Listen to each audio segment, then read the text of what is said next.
You're listening to a podcast from leagueculture.com.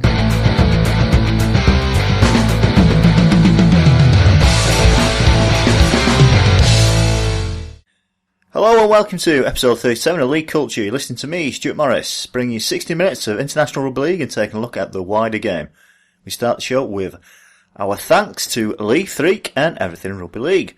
So check out leaguefreak.com and the Everything Rugby League Facebook page. Remember, you can listen on iTunes, SoundCloud, Stitcher, TuneIn and leagueculture.com. Since we last spoke, I've been over to Ireland, to Killarney, as part of a Eurotag trip with Saddleworth Rangers. I caught up with previous show hosts, Des and Declan Foy. Eurotag being a semi-contact, short-form version of rugby league that allows more people to play at all different ages. Now, our main feature is with Stephen Williams, an executive board member at the USARL, and we look ahead to Season 7 of the USARL. While we're on the theme of the United States, I've decided when I was in Ireland I would speak to Rugby League's answer to Bernie Sanders, the man who would be king, or in Des's case it would have to be a Kerry King. Now, Des did a feature or two in our earlier episodes, but we never got to hear about his playing career. And having listened to a few of his entertaining stories, I thought we need to get these down on audio, especially after listening to the Can't Speak podcast and the interview they did with Andy Gregory, which I thought was brilliant. And you can catch that particular show on Leaguecast. And as I always like to say, if you like Rugby League podcasts and you have an Android device, then go onto Google Play and type in Leaguecast, and you can download the Leaguecast application, which is an on-demand audio player for Rugby League podcasts. You can catch us, League Culture, in our back catalogue, and we've done some great interviews in the past with some fantastic, good quality guests. Plus, you get other great shows like Super League Pod, Ladies Who League, Devil in the Detail, White Line Fever, Final Hooter, and one of my favourites, Rugby League on Radio Yorkshire, which is brilliant. With their four musketeers, their very own Phil Kaplan, who was on the last episode of League Culture, and Richard Shawcross, and Mark Wilson, and not to forget the legend in his own lunchtime, Gary Schofield. And if you don't have an Android device, then if you type League Culture /Leaguecast, you will get the same feed of all the different podcasts via the League Culture website.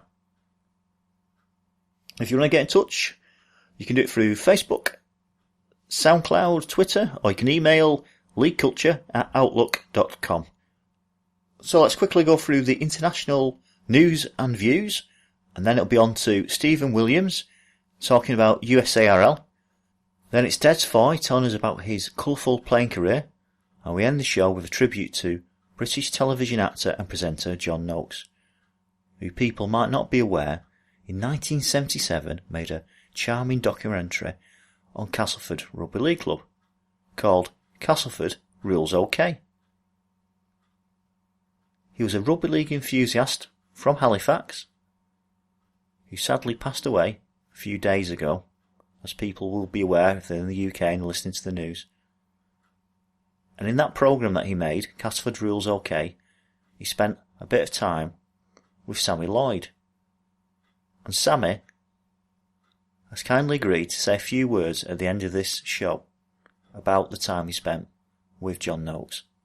Okay, so international news. Let's start with Julian True and the short film Inside Cad K. Now you can watch this on leagueculture.com. I've embedded it onto that website and I've put a link on there, so there's no excuses. You can get on that website and you can watch this. It's dead easy to find, so you don't have to search around Vimeo. It's there on leagueculture.com. It's the story of how the Turkish rugby league club, Cad K, want to go on to become champions of Turkey and play in the Balkan Super League. Now here's a clip from it. We do not kick before the end.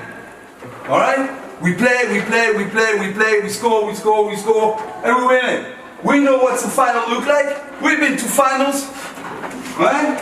So we should be experienced enough now to know how to win it.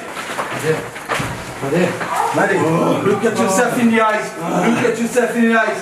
Ready?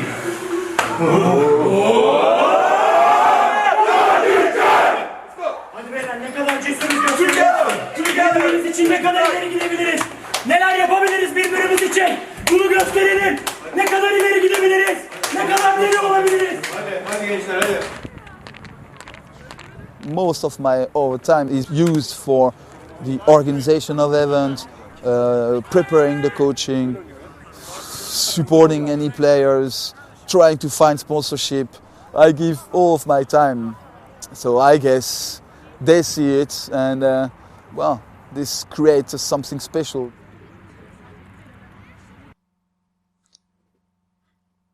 And as you can agree, compelling listening on this and obviously compelling viewing when you watch the video. Now, do they make it as the champions? Well, this is going to be a massive spoiler because I'm about to go through the Balkan Super League results. And in that, we have got Group A, Vitesse 10, Partizan 66, Vitesse 10, Novi Beograd 30, and Novi Beograd 10, Partizan 48, which I think on me ready reckoner, I think that puts Partizan through already into the playoffs.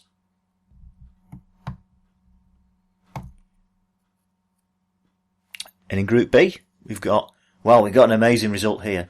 Red Star 46, Dortmund 0. Now, that is a result people would not thought possible a few years ago. Red Star really rising to challenge the Spiders, who were dominant for so many years in Serbia. And then we've also got Kadkoi 0, Dortmund 62. So there we've got Kadkoi 0, Dortmund 62. I did say it would be a spoiler, and it's obviously a big step up for the Turkish team against the former dominant force in Serbian Rugby League in Dortmund. But in the next game we've got Kadkoi 56, Lokomotiv Sofia, the Bulgarian side, 10. And if we quickly look at the Netherlands, exciting news. They've announced games against Germany on the 26th of August in Germany. And they're going to play Sweden on the 9th of September in Amsterdam. And it's great to see them being covered by the Rugby League Express in the results section. And I'll quickly just go through the table. It's Den Haag Knights on 13 points. They've won 4, lost 1. Rotterdam Pitbulls, well, they're on 13 points as well. They've won 4, lost 1. We've got Amsterdam Coburg. They've won 2, lost 3. And we've got Hardwick Dolphins. Well, they've won 0. And they've lost 5.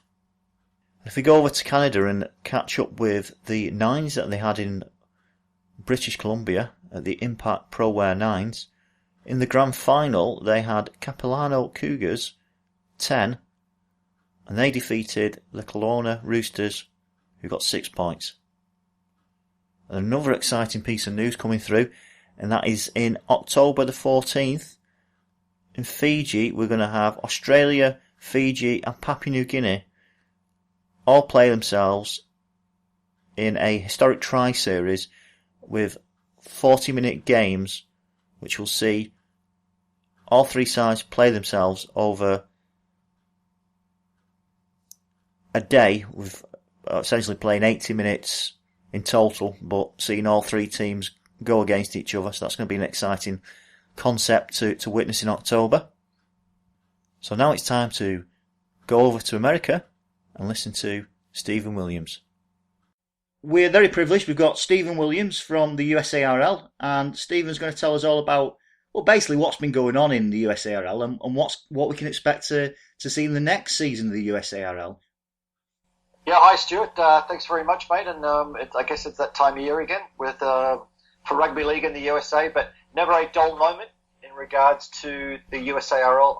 But overall, it's a really exciting time for rugby league in the USA, and with it being a World Cup year in particular, there's a number of positives that are happening really across the full spectrum of the game. But more importantly, as it relates to opportunities for USA athletes being exposed to rugby league at a high level, which is ultimately why we do this. Well, last year was brilliant. We saw, I won't say a predictable season, but we saw a season that many people would perhaps have expected in terms of the final. We had Philadelphia going up against Jacksonville in quite a clash there. Yeah, so congrats again to the Philadelphia Fight, who won their 4th title, beating out rivals Jacksonville Axemen. And that game was actually held up in Boston, that championship. But Philadelphia, they continue their dominance at the club competition level. And again, becoming the 4th championship in a 6-season period. They finished the season an impressive 11-0, outscoring the competition 535 points, only allowing 108 in. And they did so in style, defeating Boston in the North Conference Final. Jacksonville defeated Atlanta in the South Conference Final. But for old Jacksonville, they have yet to defeat Philadelphia at the championship level. And it was exciting as well. I mean, we saw plenty of growth. We saw lots of expression of interest of clubs going in. And we also saw a new team in White Plains Wombats. Yeah, and so that's the challenge that's taking place, because now with while we had that expansion in 2016, we're also in the realization in this new season with the current format right now that we've had 2 teams drop out, both the Bucks County Sharks and the DC Slayers. Bucks County did not renew an interest to continue. They had a very difficult, challenging season with the level that the game was being played at. And DC has been struggling for a couple of years now. They were also struggling for numbers last year, and the decision was they wanted to be more parity within the league. And so with those teams being out now, we're actually with now 8 teams in the North Conference Final. We're expecting a fairly competitive conference competition across the board, and it really is anybody's for the taking in the North, I believe. Yeah, I mean it's exciting. It's exciting times. I mean, have we got any new teams entering in this season, or is it more of a consolidation season? It's more or less consolidation, and really for us, the focus is this is a World Cup year. We had a board meeting at the beginning of the year where we spoke at length with the clubs on the restructuring and things that need to take place. But for the amount of resources that we have with the demands that currently in place, we need to provide USA-based athletes the best competition environment for them to be able to be successful and to be able to reach and achieve that World Cup status that we're looking for. And so we've focused on getting a season and a competition structure. That starts with a competitive schedule that then leads into a championship final series with then followed up by a North-South game and finalising with the USA versus Canada in Toronto on September 16. So it's a full season, and it's a great opportunity for those USA players to work their way up into that Rugby League World Cup squad selection. What kind of impact does the World Cup have on a league such as yours? Well, so after the World Cup qualifiers in 2015, we were kind of wondering that ourselves. It was, what's the impact of this? And remember, there were things happening outside the game, like the whole Jared Hayne impact that was taking place within the NFL, and what exactly did that mean, and what was the impact there? But for us, specific to the World Cup qualifiers, we saw American athletes who were motivated to then take the next step to improve their rugby league skills. And a number of them headed down to Australia, taking and working with clubs throughout the New South Wales region. It was the highest amount of players that we've seen go down. We've seen USA players compete in Australia in the past, but this was the largest pool that we've ever seen down. And it was great to see those players now get integrated into the local competition system down there, play at a competitive level, understand and appreciate the game with the NRL structured game in Australia, and then be able to break those knowledge and skills and bring them back here. Some of which have now gone on to play in the amateur rugby league competition in the UK. Yeah, I mean it's a strange one really, because I mean, even though they're in an amateur competition, the National Conference League is quite a tough competition really. It's perhaps tougher in some ways than a lot of semi-professional tournaments. So those guys who are playing in that tournament are going to definitely be upskilled by the experience.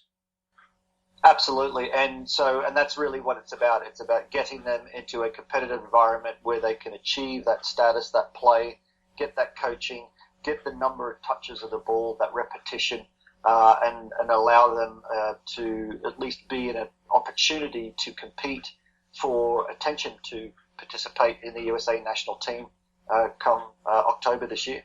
I mean, part of the catalyst, if you like, for those players being there was obviously the trials that took place for the Toronto Wolfpack. The Toronto Wolfpack is in a similar geography to yourselves. Has that had any effect on your league? It's massive, the change with the Toronto Wolfpack, the impact of the World Cup again. These are things all flying in our direction where 4 years ago it just wasn't on the landscape. And so, and you've got to remember that we're also got awarded a 2025 World Cup for the USA, which was thrown in for good measure at the end of last year. So now you've got the Toronto Wolfpack. They're the newest expansion team to join the English Rugby League Football League, and we met with them early part of 2016, where they Last Tackle, which is a reality TV show, currently actually going out for distribution right now, was to then record and document the pathway and the journey of these rugby league players, particularly from the North American market. And they really got behind it. They really saw the opportunity for the game in the USA. Brian Noble got a taste of rugby league in the USA. I'm sure nothing surprises him, and he's seen everything, but he definitely walked away impressed with the level of athleticism that the American athlete is able to produce, and have spoken since that they are still trying to evaluate everything that's coming in their direction. But Toronto is serious about having a side that contains North American players, and even though there's not a direct link right now for USA players as they move up to a different tiered competition, the idea is to get them in professional environments so that if there is the opportunity there, Toronto will pick them up and try to nurture them. Are there any plans for that, or is that something yet to be decided? Yeah, so we've had discussions about having discussions. Again, Toronto is right now in the middle of the season taking place at the home game, and so they're getting used to that side of the business. Was able to go up for the season opener there a few weeks ago, and it was just an incredible experience to be there with 6,500 Torontonians screaming for rugby league, something they know very little about. Yeah, I mean, I think one of the things that I found quite exciting about it, and I'll perhaps move on to it later, was one of the gentlemen that I met when I went down actually when they were filming the Last Tackle in Brighouse, was a guy called Monty Gaddis. Yes. Now, I'll perhaps ask you about Monty later when we've been through a few items, but he's a guy who's definitely been bitten by the bug when it comes to rugby league. That is the most exciting part about all of this, is where you talk to these guys, and for them it's the best kept secret that's been delivered to them in a way that they couldn't imagine. I mean, these are guys that are incredible athletes that are in their mind believing that they're on this pathway in this NFL American football system. They're not able to take that next step and questioning what is that next opportunity where they can still deliver at a competitive level. And rugby league comes along, and for them it ticks all the boxes. So people like Monty, I believe, are a taste of what's to come. And imagine now we get 500 Montys in the rugby league system, in the Australian rugby league club competition system, in the English rugby league club competition system. 4 years from now, 8 years from now, that's where we'll see the next USA team come from. Well, what I always found really exciting about it was to me, I grew up in a rugby league environment. When people say it's the greatest game, yes, but that's the environment I grew up in, so there's a certain amount of bias there. But when you meet someone like Monty, and he thinks it's wonderful, and he's a guy who's completely outside the prism of rugby league in the traditional northern areas and the Sydney areas and the Queensland areas, and he enjoys it. I think that's when you know you've got a good product. Yeah, I completely agree. And again, the stories are the best part about all of this. And ultimately, there's times where you scratch your head, why do you do it? And you see these people come along and they simply just get swept up by it. The success of the Ryan Burrows and so forth, it continues to motivate you. I mean, there's been other advancements in rugby league as well, and it's not just America. It's the Americas. I mean, there's been growth all over the continent, or the supercontinent, if you want to call it that. Yeah, and we were able to capitalise on that World Cup qualifier success shortly following that USA, Canada, Jamaica. We sat down and we said, wouldn't it be great if this was an annual tournament and that we all had something to look forward to on the calendar? Again, it was that representative, that next step, establishing that routine, establishing those dates. It's been quite a challenge, but we were able to get that tournament played in 2016. And USA, Jamaica, and Canada, they were all able to compete. And USA was able to win that championship. They defeated Jamaica 54 points to 4 in the first game, and then in that second game, they were able to defeat them. Or USA defeated Canada 14 points to 8 in Toronto. So we're looking forward to that for many years to come, and hopefully that will be part of the America's sporting calendar as we see this region begin to grow and develop. Well, we've got quite an exciting crossover there. I mean, I don't know if it's something that's officially been announced, but looking at the dates of when those cup games are going to be played, particularly I think it's the Canada-America game, that is pretty much looks like it's going to be a double-header with a Wolfpack fixture, which just brings a whole load of excitement around the international fixture. You're going to get a full ground, aren't you, of people watching there? It's going to be incredible. Yeah, so we're still in the process of organising those details, but everybody from all camps is wanting to make this happen. It's the Wolfpack's last hope game of the year. This is something that we started talking about a year ago. Again, for the USA team, it offers an opportunity for them to compete in a competitive environment, playing Canada at home in front of possibly a packed home stadium. And Canada will be strong. And so we expect a strong USA team to have their first test and taste of representative football surely before we take off for camp for the Rugby League World Cup in the first game against Fiji in October 28th. Yeah, if I can just sort of throw a hand grenade in there. I mean, one of the questions I'm sure has been asked, or certainly people have been thinking about, is the whole issue of domestic players versus heritage players when it comes to the World Cup. How are you approaching that? Hand grenades constantly being thrown in the direction. It's a very passionate subject by a number of players. There are a number of people that have their opinions about ultimately what it should be. At the end of the day, we have to follow with the suit that we've got a coach like Brian McDermott who is giving up his time. A gentleman, Mark Glidden, with the North Devils in Brisbane, who's just come on as the assistant coach for the USA team. These are skilled coaches who are giving up an incredible amount of their own personal time. And so we have to give, we're obligated to give those coaches a squad that ultimately they can be competitive with.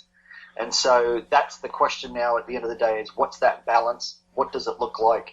And how do you put together a side that ticks all the boxes, that satisfies the criteria of the World Cup fan, the purist to the USA sport and so forth. And at the end of the day, we're going to put that on the coaches as well as part of the selection criteria, is making sure that USA players are considered for this team. I assume there's a certain amount of media feedback with that as well, because obviously you'll need enough of an American representation for papers like the New York Times and other big United States newspapers to get on board with that and to cover the event. And that's what's great about this World Cup in particular, working on the communication side with a very strong and very proactive Rugby League World Cup marketing committee that they want to make sure that we're focusing on our own homegrown talent and build players around stories that are being selected so that they can use it for part of the promotional efforts around the games. So they recognise the grassroots rugby league is very, very important, and they're working with us to make sure that come World Cup time, there is a story of USA players that are part of this, so people feel that the game is truly taking place and moving forward. And remember, the World Cup qualifiers was a team that beat Canada and Jamaica with 80% of the players being from American heritage. So we want to continue. I'm not sure it's going to be 80%, but we want to continue with that trend. No, it was a very good team. I mean, all three of them teams. I mean, they were players that, if they weren't born in those countries, they certainly had very strong links to those countries, and all three of those games were fiercely competitive games. Yeah, it was a very strong Jamaica side. They were the dark horse of the competition, actually the ones that Brian McDermott was the most concerned about.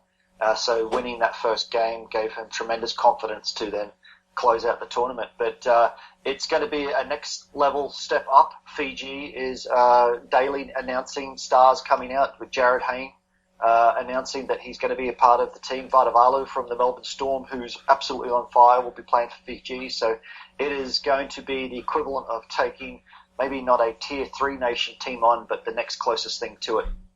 That's interesting. You mentioned Jared Hayne. Does that give you a media hook with Jared Hayne being selected for Fiji? And not for us on this side. Again, it's in American news changes pretty fast over here. So Jared's yesterday's news, I'd say for the purist NFL fan who does fantasy football religiously, they probably remember his name. But beyond that, the cycle and the churn of players, American athletes in the NFL is remarkable. So that's gone. That ship sailed. Unfortunately, they didn't capitalise on it, the NRL, when it was happening. Remember, there were not positive things happening with the Parramatta club. So I would say even if they could do something, they weren't really in a position to do it. As you've said before, it's a very fast-moving market in the USA. It is these days. So, what can we expect with your championship this year?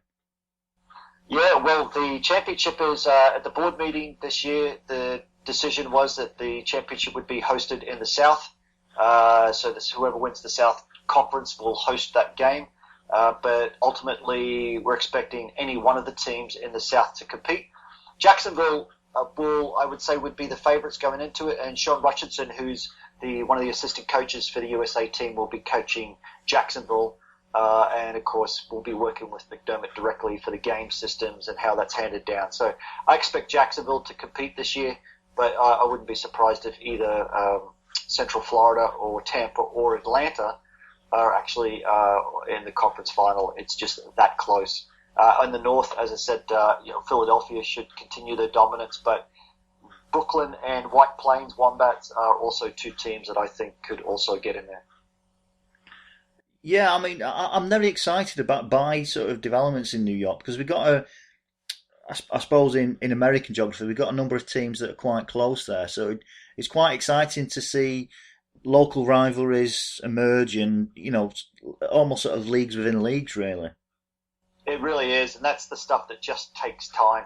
And so in the beginning it's difficult because you can't force these rivalries. They have to happen over time. But what I like's that happening over in Brooklyn, they're now in their fourth year as a team, and Brent Richardson, who was son of Shane Richardson, who's coaching the Brooklyn team, we spoke at length of just how they ultimately want to emulate what Philadelphia has done, and that is take a core group of guys and continually build this club system around them so that come 4 years, 6 years of continually to play rugby league at a competitive level, that they build this spine formation of domestic-based players that they can then bring in import players. Remember, there's a cap of 3 imports to then plug up the positions and build a championship team.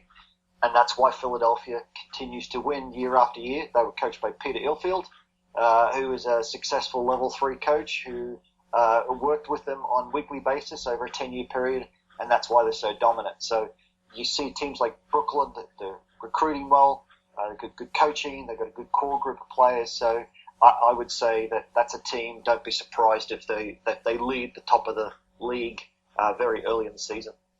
Right. Now, if I'm interested in the USARL and I want to find out about players, the schedule, watch videos that have gone on and been posted there by clubs, how do I follow that league? Is there a website to follow that league this year? Yes, and Stuart, we've actually just launched a new website, and it was something we're very excited about. It's USARL.org, USARL.org. What's great about this website is it's really a testament to 20 years of rugby league in the USA. It supports the USARL club competition for the last 7 years, but it also provides a history of the game, a lot of information about the USA team, the Hawks. That's going to continue to build out. But it has all competitions, all 7 seasons, and players can follow the competition. Of course, follow a team and follow us on Facebook at facebook.com/USARL. Well, that's fantastic, because I mean, it's always great when you get the sort of the human element, like you were talking about background stories for the World Cup. It's always great when you, and I know Jacksonville do this, and I know a number of other clubs do this, where you get the player stories and you get the interviews and you get the coaches' feedback. That's when it really starts to come alive going into these games. And that is today, and the world of sports and entertainment is that it's these player stories, and the networks that they build around them. And so that's how it grows. And people then follow the path. You look at people like Ryan Burrows, and you see just his following and how many people know his name, even within our small bubble. He's highly regarded, and again, we want to see a number of these players all go on to take that next step and put the spotlight on them and give them the opportunity to be successful. Well, it certainly captured imagination. I mean, I'm certainly aware of there's an interest now in your competition, and I suppose now the problem you've got is obviously controlling growth in that competition to make sure it's sustainable. But there's certainly been a lot of expressions about expansion into that competition around the United States. One of the biggest challenges we have, and always will be challenge, is distance for travel. It makes it incredibly challenging for clubs coming into the league, wanting to get started, wanting to be able to be part of a competition. And that's why you see the East Coast remaining that stronghold of where clubs are formed. But one of the good things about the website that we've worked towards is under the development section, and that is the ability to locate a club with information on how to start a club. And even if you're not part of the actual competition itself, that you can still submit and have a club that people can find you, play in nines competitions, and potentially build up a league in your area around you. So we want to promote participation. We want to promote to people how to run a club, the benefits of running a club, being a part of something, and everything is there. All the tools are now for somebody to be able to come along and follow it. But at the end of the day, the weight and the expectation of the work needs to fall back on the clubs. This is a volunteer organisation. It's about clubs' participation. So this is a tool for the clubs to use. And essentially the success is going to be all of the clubs getting behind this to make it a successful league. Well, that sounds very exciting. I mean, we've heard of teams like Chicago, the Chicago Stockyard, and there's obviously the Midwest Rugby League, that the clubs that come under that umbrella, and I'm certainly aware that there's an expression of interest I've certainly seen coming from places like California and from Texas. Now, how far down the line those expressions are and how solid they are is obviously a different question altogether, but it certainly seems that people are impressed by what you're doing on the East Coast. Yeah, again, it doesn't matter whether you're a club on the East Coast, the Midwest, or the West Coast. It starts with the fact that you've got to have an ability to connect with other people. 3 people can start a club, 5 people can start a club. You're still going to recruit players. Those players have to then recruit other players to then bring in teams where you can start and have a competition. It's a long, slow grind, and it takes a lot of work. And I think that's the bit that most people don't realize when they get started. But once you're able to get into it, integrate, and have other teams come around, again, look, Chicago, what they've been able to do, that's the 4 or 5 years now of continually doing the same thing, of having a couple of events to pick up players. It won't be long soon before they are able to start in that walk mode of having a small competition. Well, that'd be brilliant when that happens. That'd be that'd be really good. I mean, that'd be genuinely great growth in the United States, won't it? As you sweep across the country slowly but surely. Yep. So it's all about numbers, and right now it's a big focus is this year on the World Cup. Once the World Cup is out the way, next year the clubs have asked that we get back and put a bit more focus on helping growth. So we're going to set up a number of the coach accreditation and certification programs along with referees programs up and down the East Coast. And that will be part of 2017 and 2018. We talked about nines. Can we expect any nines this year in the USARL? Yeah, so the nines is something that I think rugby league as a whole is still trying to figure out. It's a great way to have a competition format for clubs to be able to get together and have a taste of rugby league without it being serious rugby league. We've had mixed success with the nines tournaments. Jacksonville, though, is having a tournament in Jacksonville on May 27th. They're hosting a nines tournament, which is another of the Southern Conference teams. So it's all exciting stuff that's going on there. I was going to take you back to your meeting with Monty. Yes. And so I was able to meet with Monty in person following the Toronto Wolfpack home opener, and was able to spend half an hour chatting with him and just hearing about his journey and ultimately what it means to him to even be a part of this thing. I was going to say, if you, I don't know if our other listeners have come across Monty, but he's the energy and the excitement that he puts across on video. He's like that in real life, pretty much 24/7. So he's quite an experienced meeting, the lad.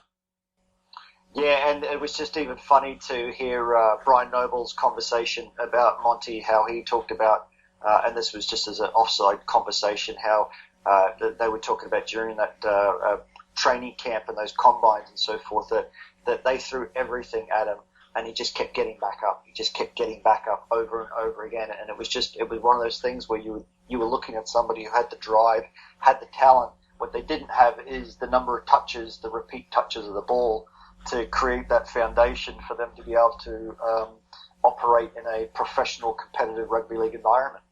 And so that is the challenge. You get people like Monty and say, wouldn't that be a fabulous story if Monty could compete in the Rugby League World Cup for 2017? Yeah, again, 2017, it's moving at a cracker of a pace, and it's going to be a shotgun ride all the way through to the World Cup in October, November in Australia this year. Well, Stephen Williams, thank you very much for your time, and best of luck in that World Cup. Thanks very much, Stuart, and always a pleasure being on your show. Thank you. And if you go over to leagueculture.com, you'll find a link that'll take you to the USARL website, where you can catch up with results like the USARL Southern Nines tournament that took place, or you could look at the schedule that starts in June for USARL VII. Now it's the turn of our Des. We're here with Des Foy. You know, Des has been on the show lots of times before. He's done segments, particularly in the early episodes of the show. But what we've never really done is got Des to talk about his own playing experiences. Right, yeah. Just got listening to a podcast the other day from Andy Gregory and his experience of Wembley. Obviously, very successful. Like, what did he go there 9 times and never lost? But I was actually involved with Widnes the year of the draw. You know, the one year that he didn't win, it was a draw.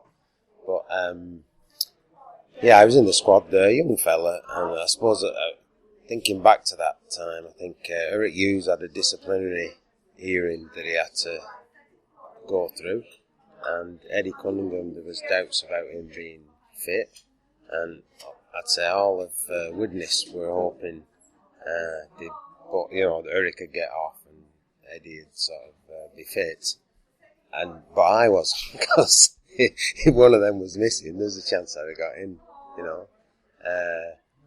Well, you know, I was with the squad, young fella. We went down during the week before the sort of game on the Saturday, and stayed in a hotel and all that. Nice build up and everything. It was a great experience. But as I said, I had this sort of little bit of, hope one of these lads doesn't make it and I get the chance to play. But obviously that didn't occur. But on the, not sure what day it would be, but leading up to the final, you got your chance to go out and just, with nobody there at Wembley, kick a drop goal. I think I did manage to kick a drop goal. I don't know, but I think so. But the thing that sort of sticks out in my memory was coming back to the hotel on the bus, just talking to people and talking to Andy Gregory and saying like, I might never get the chance to come back here, and he said like, oh, of course you will. Your full career ahead of you, you're bound to come back at some stage. And whilst he's sort of gone back there another 8 times. Yeah, I never got the chance to go back there. So I predicted my own downfall, I suppose. But you got a chance to walk out at Wembley.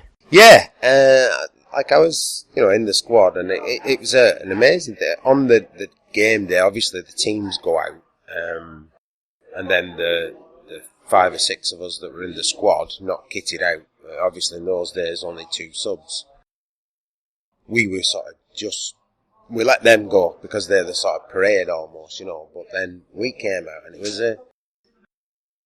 weird. It was such a sort of, I'd never seen that sort of environment before. You come up, it was the old Wembley, quite a steep slope, and then as you sort of get to the top, the noise of the crowd hits you, and the shape of the stadium and that, it was pretty impressive, and obviously something I missed out on as a player, but I can understand how people love that sort of experience, and it stands out massively in their recollections of their careers, that going to Wembley must have been brilliant for people.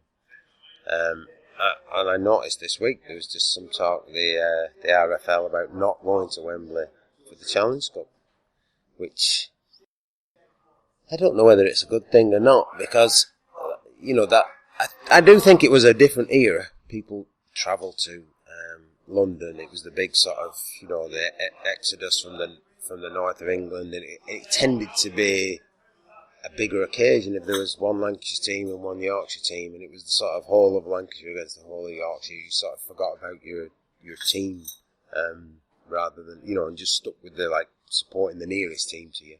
And as I say, that big exodus down to London and stay for the weekend, and Wembley full of Northerners. So tell us about the 1984 tour. I think one of the big things that sticks out is playing that first test against Australia in '84 on the '84 tour. Yes, I'd say a lot of people know that the part of the game plan was we were going to sort of stick it to them, and we were going to stick it to them at the first scrum. And how did that turn out? Well, surprisingly not that good. Well, playing 6, I used to play in centre, so if there was sort of a blow up in the scrum, I wouldn't go running from the centre position over to the scrum. But by the time you get there, it'd be all over usually. But obviously in this game, I'm at 6. It blows up into a bit of 2 or 3 separate little scraps. And I find myself stood right next to Greg Dowling, who's sort of got one of our players by the scruff of the neck and going to, I assume he was going to give him a dig, I don't know. Maybe he'd say he wasn't going, he was just trying to separate it, but that wouldn't really be his style, I don't think. Anyway, I sort of got my retaliation in first, started throwing a few digs at him. Got a few not too bad ones in. And then the next thing I know, I'm sort of sat on my ass, slightly out of it, chipped teeth grinding around my teeth, I'm like, what's that? And he gave me the big headbutt into the face, which I suppose when somebody's sort of hitting you, you're entitled to sort of defend yourself. Especially in those days, it was there was nobody got sent off. There was all sorts of fighting, in that sort of little 30 seconds or what it was. Lots of people got involved, gave as well as they got. But as I say, for me then, finished up with, I suppose these days I'd be off for a HIA, But in those days, it was like, nobody even asked me, was I injured or anything, And for the rest of the game, I just had this sort of blurred part of my vision right in front of me. When we went off at half time, Neil Holden was already injured. We already had the back sub on. So I just thought, well, there's no option for me to say, you know what, I'm not quite 100%. But if I wanted to sort of see what was going in front of me, I had to turn my head to the side because I had this big blurred patch in my vision that I just put up with for the rest of the game. So tell us about the other places on the tour. The tour, when we were up and it was a real tour. We started in Darwin. The story I have of Darwin is it was the first game on tour. We'd been sponsored by Puma and they give us some, we went there on the day anyway, the morning of the game to just have a run out, or the day before. And I thought, stud's a bit hard on this. The pitch was rock hard, very dry up in Darwin at the time. So we're running about and I'm thinking, these new Puma boots that I've got, perfect for these conditions. So on the night of the game, we played at the night because it was too hot really to play in the day. Played a night game, get to the ground. They'd been watering the pitch all day long. Game starts. I didn't bring my boots with me. I just had these sort of moulded studs type thing. Couldn't keep my feet sliding all over the place all the time. Now, unfortunately for him, Ronnie Duane got injured. That was the end of his tour, actually. He got a bad knee injury. And they were the only boots that I could borrow off anybody were Ronnie Duane's, and he was about 3 sizes bigger than me. So I made a break, and every step I took, I put my foot down, and then my foot would have to slide to the front of the boot before I could pick my leg up. So it was like something out of It's a Knockout or something. It was just, not a great experience. And a bit, I don't think Frank Myler was too happy at me. For a start, not being able to keep my feet at first, and then when I borrowed the boots, not being able to run in the boots. So, yeah. Not today's scientific preparation, then. No, not really. No. I mean, I should have just took my boots with me, but I just thought I was sort of being clever, thinking, these boots would be better than getting studs trying to run on a hard pitch, and backfired on me. Did you manage to score? I did, actually, yeah. I can't remember much about it, but I did. I did get on the score sheet, yeah. And you went to Papua New Guinea as well? We did, yeah. Actually, we were supposed to play 2 games there, and we finished up 1 game, got cancelled. But it was it was like the last week of a long 3 months tour. But it was it was great to see that sort of different culture. We actually played a game up in Mount Hagen rather than in Port Moresby. But that was it's really good. You had the sort of guys in the tribal stuff and the feathers and all that sort of stuff. But you also had the big crowd there. It wouldn't be a big crowd in a big stadium, but it was a smallish stadium, so there was a big crowd, and some of the crowd were climbing up on the top of the stand on the far side, until this guy with a big machine gun walked over and started pointing at them, and they all scampered and got off the roof. I didn't actually get to play in that game. I got a problem with my back when we were playing against the Maoris, and it looked like it was going to recover, and then it didn't.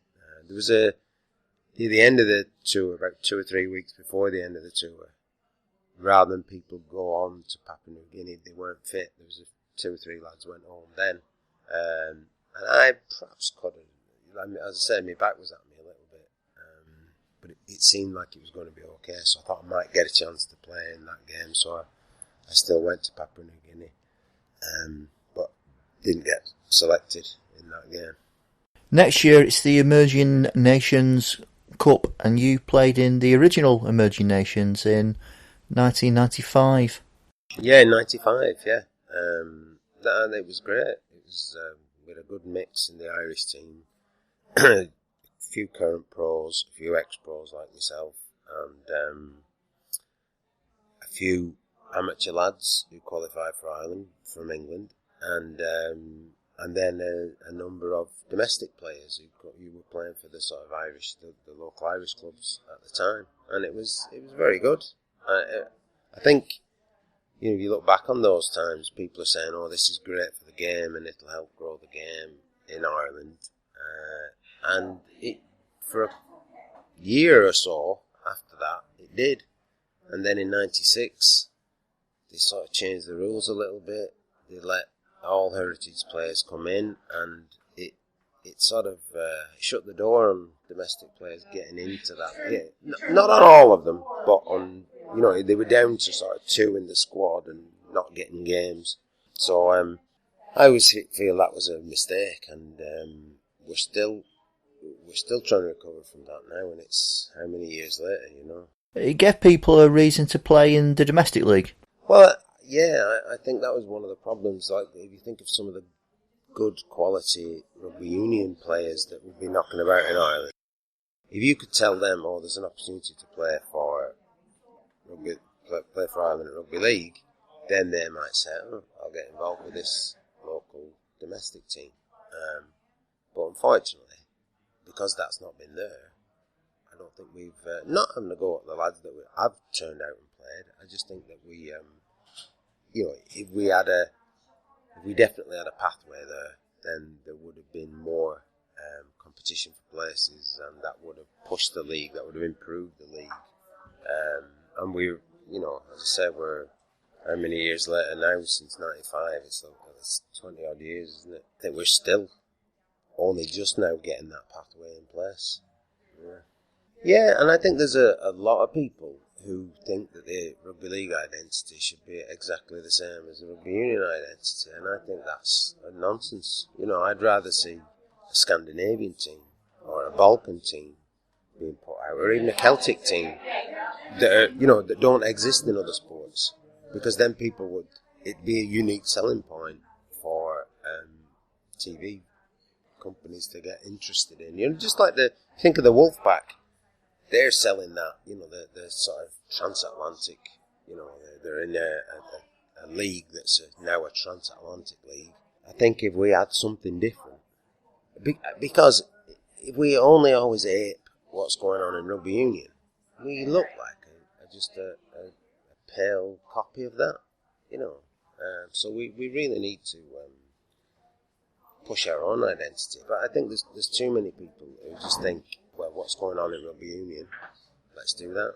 You mentioned the Wolfpack, but you've played yourself transatlantic, playing in the USA versus Ireland game in Washington, D.C. Yeah, when we played against America in '96, that was a great experience. We played at the Washington Redskins Stadium, Ireland against America.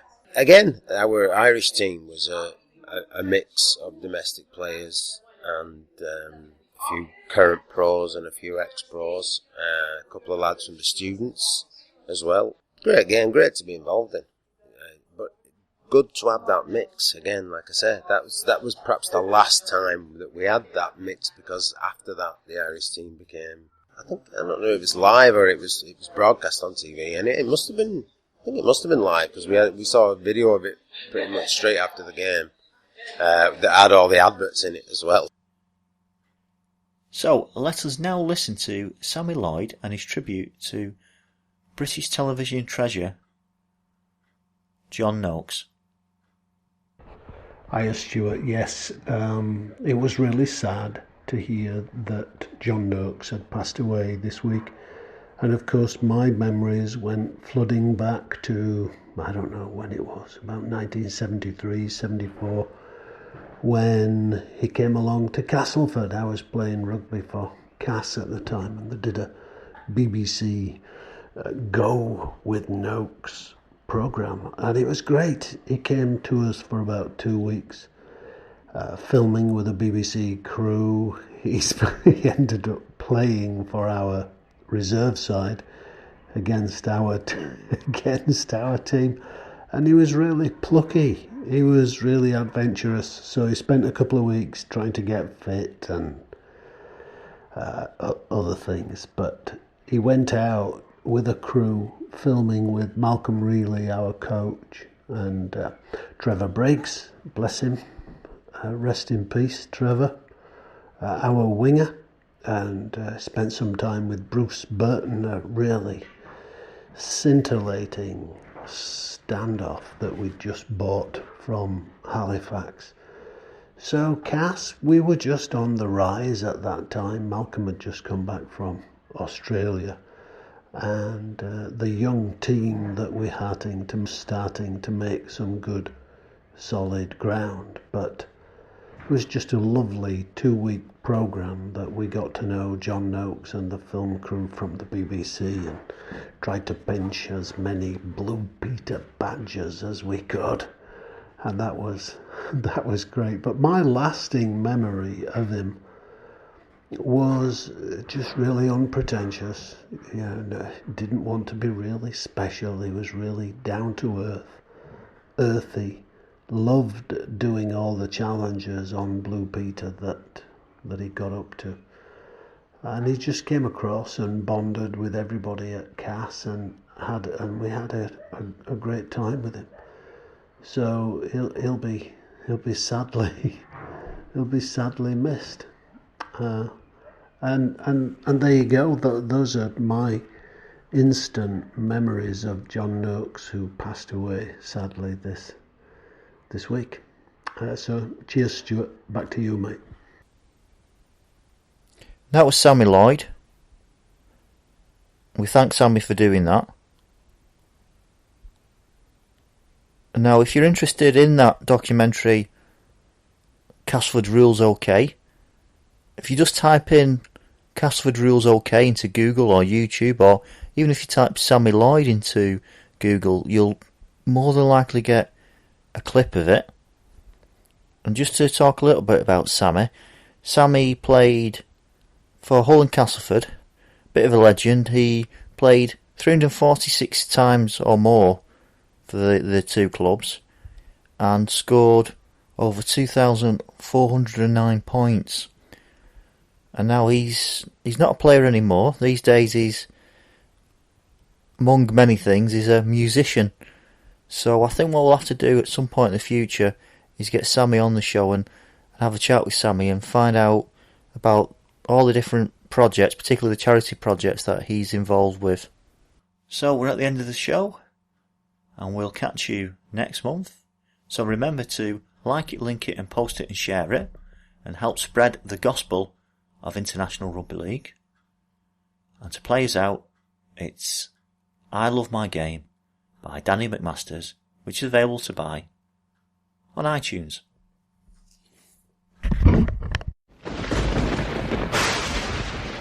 I love the game, it's in my heart and it's a part of me. Here's my passion, all in motion, rugby league football. Legends, heroes, sporting glories, the greatest game of all. And I can't wait for game day, 'cause here we go again. I love the game, it's in my heart and it's a part of me. I score the tries, I kick the goals, it is my destiny. Big hits break